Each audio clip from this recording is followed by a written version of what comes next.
The pounding on my truck window was so loud and desperate at first I honestly thought maybe someone was having a stroke out there, or a dog was loose, or who knows, maybe a fire, right? But through the glass, what I actually saw was this woman. Late 50s, sun-leathered face pinched up tight in pure rage, and for some reason she was rocking this neon pink visor with HOA president spelled out in sequins like she was running for Miss Congeniality at the pettiest pageant in the world. Her mouth was working at turbo speed, cheeks flushed, hands going wild, and even with my windows rolled up, I caught phrases like "not allowed" and "calling the police." Honestly, it was so over the top I almost laughed. I put down my coffee, braced myself, and rolled down the window real slow, like maybe if I moved gently she wouldn't pounce. The second the glass dropped, her voice hit me like a sound cannon. "You cannot park here. This is a direct violation of HOA Code Section 3.2.5. I will have you towed immediately. Do you hear me? Immediately!" She was practically shrieking, and I swear I could see the vein in her forehead pulsing. I waited for her to run out of air, then said as calmly as possible, "I actually own this lot. And the road access." You should have seen it. She went from full tomato red to pale as a ghost in a split second. Mouth opening and closing, totally speechless for once, before she finally managed to mumble something about checking the records and stormed off, visor wobbling on her head. That was my official welcome from Linda Peterson. But if you live anywhere near Willowbrook Estates, you know her as the HOA Karen. I'd heard the horror stories when I bought the lot, thought they were exaggerated. I was wrong. If anything, people weren't telling the half of it. So I'm Marcus Chen, just your average guy who does a bit of small-time property investing, nothing flashy, just spotting opportunities where I can. I'd found this quarter-acre lot on the edge of Willowbrook, not huge, but what made it gold was the private easement, meaning I owned not just the lot, but the actual 20-foot road that connects it out to the main street. My plan was to build a simple house or maybe rent it out, but for now I just parked my work truck or trailer there whenever I dropped by to check on things, meet architects, or clean up. Every bit of it was 100% legal, my property, my road, yet apparently that wasn't acceptable to Linda. Within a week the notes started. At first they were almost comical, printed on official-looking HOA letterhead, which I later found out Linda had ordered herself behind the board's back. One note said all vehicles must be parked in designated driveways or garages as per HOA Covenant 7.1. The next one said I was creating an eyesore threatening the precious property values. Then came a warning of $500 per day fines if I didn't remove my unauthorized vehicle. I almost laughed out loud. I'd done my research, the lot wasn't in the HOA, and that road was 100% mine. Figured once she realized she'd back off. Let me tell you, that was mistake number one. 2 weeks in, I showed up to find a bright orange boot clamped on my front tire and a sticker on the windshield that read, "Immobilized for repeated HOA violations, will be towed in 24 hours unless fines are paid."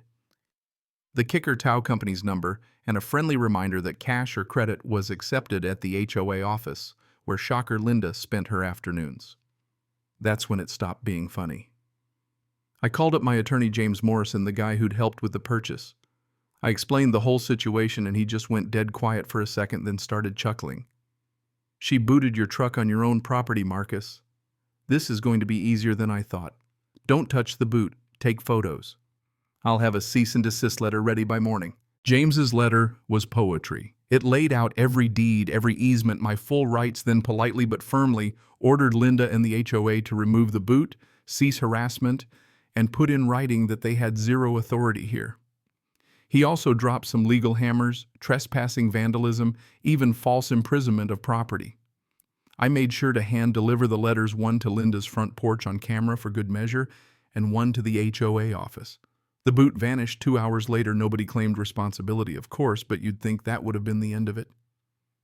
If only. Turns out Linda did not like being challenged. Next HOA meeting, which I only found out about from my neighbor Tom, he's one of those watch-it-all burn types, always has the tea.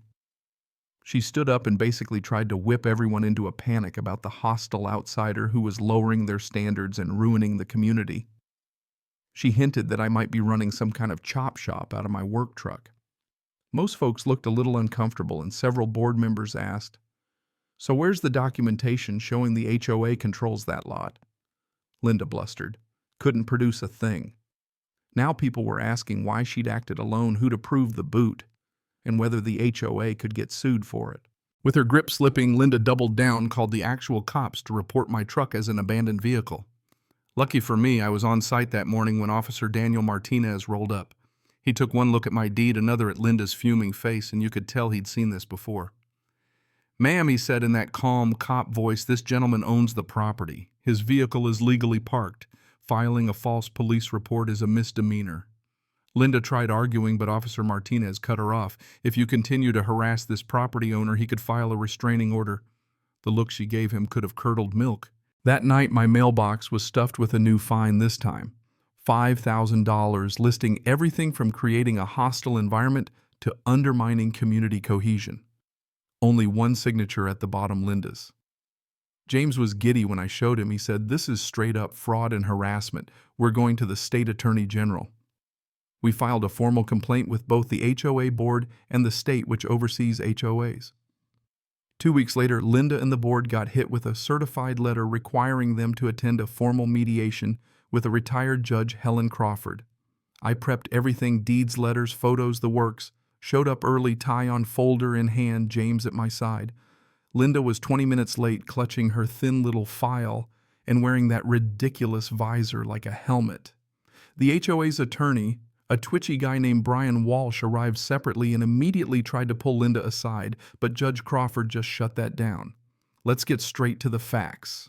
James walked through everything: ownership, easement, documentation, police report, the whole boot ordeal. Judge Crawford turned to Linda, asked if she had any paperwork showing the HOA's authority over my property. Linda shuffled through her folder, blustered about common sense, started to reference development plans she didn't actually bring, and everyone in the room knew she was full of it. The HOA attorney looked ready to melt into his chair. Judge Crawford cut it short. "Ms. Peterson, the HOA has zero authority over Mr. Chen's property. All fines are void. You owe Mr. Chen $3,500 for the boot and threat of towing plus his legal fees. And you are to have no further contact with him. Future violations may result in criminal charges." Then came the real twist.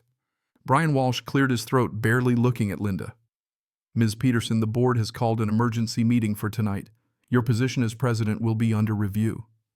Linda just sputtered. "They can't do that. I've been president for 8 years. I've kept this place perfect." "They can, and they will," Walsh said, gathering his papers. "I suggest you bring your own attorney." Let me back up a sec. Turns out this wasn't just about me. At that emergency meeting, according to Tom, several other homeowners came forward. An old guy, fined for leaving his garbage cans out, a single mom for a basketball hoop in her driveway. Turns out Linda had been issuing fines without board approval for years, and even pocketing some payments herself. The board voted to remove her unanimously, except for one abstention, Linda, of course. But wait, it gets even better. The HOA brought in a forensic accountant, found that Linda had misallocated nearly $15,000 in HOA funds. Some to her nephew's print shop for all that official letterhead, some to her daughter's consulting firm for community improvement studies nobody ever saw, and a whole chunk just missing. The district attorney, already aware of my harassment complaint, took an interest real quick. Before long, Linda was facing embezzlement charges, 15 grand missing, plus the $3,500 owed to me, plus all those legal fees. I was out on my lot a few weeks later, walking a builder through foundation plans, when Tom jogged up, out of breath but grinning. "Did you hear Linda took a plea deal, 2 years probation, full restitution, and 300 hours of community service? Oh, and she's banned from any HOA board in the state. Ever. She had to put her house up for sale just to pay the fines and legal fees. The morning after the sale, I put up a small plain sign at my driveway. Private property. No HOA jurisdiction. It wasn't flashy, but every neighbor jogging by gave me a friendly wave after that. The new HOA president, a retired teacher named Mrs. Garcia, even stopped to apologize and promised my rights would be respected from now on. As for Linda, I saw her only once more, lugging boxes into a rental truck, pink visor, gone face set and silent. She caught my eye and I thought she might say something, but she just looked away and shut the door. You know, it wasn't her downfall that felt satisfying. She did that to herself. What I felt good about was standing my ground, doing it by the book, and showing that even the most determined little dictator can't overrule the law. Last week, my house plans got approved. Nothing fancy, just a place with a good view, and best of all, no HOA fees, no weird rules, and nobody to tell me where I can park. If there's a lesson, maybe it's this: HOA president doesn't mean supreme ruler. It means you're supposed to serve your community, not rule it.